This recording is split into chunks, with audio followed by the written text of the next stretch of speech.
Guys पहिला यो video हेरौँ अनि यसको फन्नी कमेन्ट पढ्ने है त।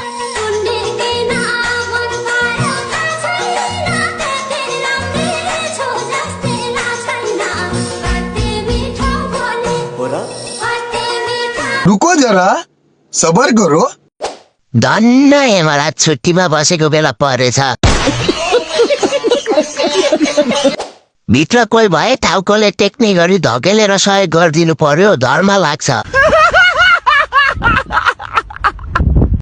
कालले कुदकुत्याएपछि अनेक हरकत गर्छन् मान्छेले। बात त सही है।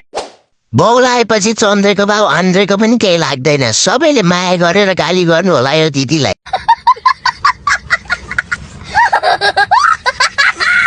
कालले धजो हालेपछि कसको के लाग्छ र? मान्छेको 24 घण्टामा एकछिन दिमागले काम गर्दैन भन्ने सुनेको थिएँ, हो रहेछ। अच्छा।